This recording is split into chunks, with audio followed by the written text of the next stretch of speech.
बड़ी खबर सामने आ रही है। उपराष्ट्रपति के चुनाव के लिए प्रक्रिया शुरू हो गई है। आपको बता दें कि उपराष्ट्रपति के चुनाव पर चुनाव आयोग की तरफ से बड़ा बयान सामने आया है। चुनाव आयोग की तरफ से कहा गया कि जल्द होगा तारीखों का ऐलान।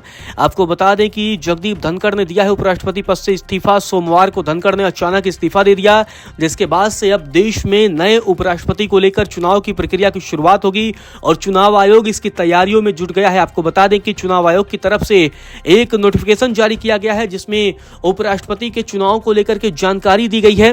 आपको बता दें कि चुनाव आयोग ने अपने नोटिफिकेशन में कहा है कि गृह मंत्रालय ने 22 जुलाई 2025 की गैजेट नोटिफिकेशन के जरिए भारत के उपराष्ट्रपति जगदीप धनखड़ के इस्तीफे की सूचना दी है। चुनाव आयोग ने कहा कि भारत का निर्वाचन आयोग अनुच्छेद 324 के तहत भारत के उपराष्ट्रपति के पद के लिए चुनाव कराने का कार्यभारित है। चुनाव आयोग ने अपने नोटिफिकेशन में बताया है कि भारत के उपराष्ट्रपति पद के लिए चुनाव राष्ट्रपति और उपराष्ट्रपति चुनाव अधिनियम 1952 और उसके तहत बनाए गए नियमों अर्थात राष्ट्रपति और उपराष्ट्रपति चुनाव नियम 1974 द्वारा संचालित होते हैं। इस प्रकार भारत के चुनाव आयोग ने पहले ही उपराष्ट्रपति चुनाव 2025 से संबंधित तैयारी शुरू कर दी है। तैयारियों के पूरा होने पर भारत के उपराष्ट्रपति के पद के लिए चुनाव कार्यक्रम की घोषणा जितनी जल्दी हो सके की जाएगी। चुनाव आयोग ने अपने नोटिफिकेशन में बताया है कि बहुत सारी तैयारियां पहले ही शुरू कर दी गई हैं। चुनाव आयोग ने बताया कि चुनावी कॉलेज की तैयारी, जिसमें निर्वाचित और नामांकित दोनों सदस्य शामिल हैं, जो राज्यसभा और लोकसभा का हिस्सा है, रिटर्निंग ऑफिसर, सहायक रिटर्निंग ऑफिसर की अंतिम पुष्टि और सभी पिछले उपराष्ट्रपति चुनाव पर पृष्ठभूमि सामग्री की तैयारी और प्रसार, ये सब शुरू कर दिया गया है। आपको बता दें कि सोमवार को अचानक से जगदीप धनखड़ ने अपने पद से इस्तीफा दे दिया, जिसके बाद से ये चर्चा होने लगी कि आखिर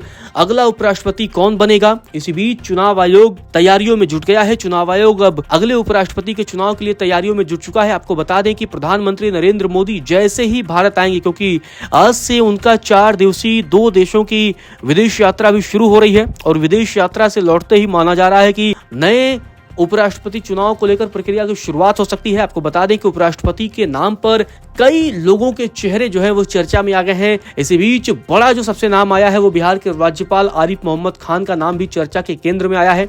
आपको बता दें कि आरिफ मोहम्मद खान पहले केरल के राज्यपाल थे और अब बिहार के राज्यपाल हैं।